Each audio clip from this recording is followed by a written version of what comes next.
మన ఆరోగ్యాన్ని మనమే కాపాడుకోవాలి.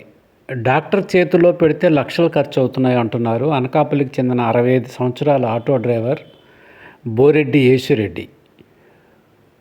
ఇద్దరు కుమారులు కుమార్తె ఉన్నత ఉద్యోగాలు చేస్తున్నప్పటికీ తన స్వశక్తిపై నమ్మకంతో ఆర్టీసీలో అనేక సంవత్సరాల పాటు హైవే ఎక్స్ప్రెస్ డ్రైవర్గా పనిచేసినప్పటికీ అనకాపల్లిలో ఆటో నడుపుతూ జీవనం కొనసాగిస్తున్నారు.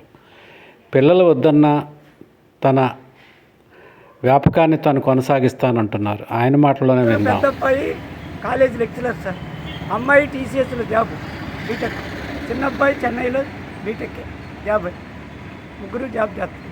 మీరేం చేసేవారు? నేను ఆర్టీసీ ఆటో నడుపుతున్నా. దీనికి ముందు ఆర్టీసీలో చేశాను. ఎక్కడ చేశారు? విజయవాడ, హైదరాబాద్. ఎన్నాళ్ళు చేశారు? నేను 50 సంవత్సరాలు చేశాను. సొంతూరు ఏ ఊరండి? సొంతూరు ఒంగోలు. ఇక్కడికి ఎందుకు వచ్చారు మరి? ఇక్కడ మనం ల్యాండ్ ఇస్తే ల్యాండ్ కట్టుకొని ఇక్కడే ఉంది. మరి రిటైర్ అయిపోయి కూడా ఆటో ఎందుకు నడుపుతున్నారు? ఆటో నడపాలి, మన ఆరోగ్యాన్ని కోసం మనం పని చేయాలి. ఆరోగ్యం మన చేతిలో ఉంది. ఆరోగ్యం డాక్టర్ చేతిలోకి పంపిస్తే కొన్ని కోట్లు ఖర్చు అయిపోతుంది. పిల్లలు వద్దనలేదా? వద్దన్నా నేను మానుకోనొచ్చు. మీ వయసు ఎంత అండి? నా వయసు 65. అమ్మన్నారా మేడము? మేడం ఉంది. Madam tailor. అంటే ఓపికన్నంత వరకు చేస్తారు. నేను ఎన్ని రోజులు తిరగగలిగినో అన్ని రోజులు డ్యూటీ చేస్తాను.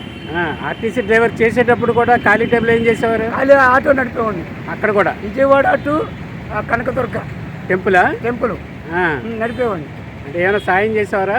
నేనే సాయం చేయను, కానీ 20 రూపాయలు టికెట్, నేను 10 రూపాయలు టికెట్ తీసుకుంటాను. ఇప్పుడు మీరు ఎక్కారా, అక్కడి నుంచి ఇక్కడికి 20 తీసుకుంటారు అందరూ, నేను 10 తీసుకుంటాను. నా ధర్మం అది. నెలగా రోజుకి ఎంత వస్తుందండి సుమారు ఆదాయం? రోజుకు 600-700 మిగిలింది. అంతే. సంతోషంగా ఉన్నారు? సంతోషం, నాకు హ్యాపీ. నేను ఒకటి మీద ఆధారపడే. ఆరోగ్య సమస్యలు ఏం లేవు. మనం ఆరోగ్యానికి లొంగిపోవాలంటే ఇంట్లో కూర్చుంటే ఆరోగ్యాన్ని దెబ్బతింటాం. మీ పేరు? యేసురెడ్డి. ఇంటి పేరు? బోరెడ్డి.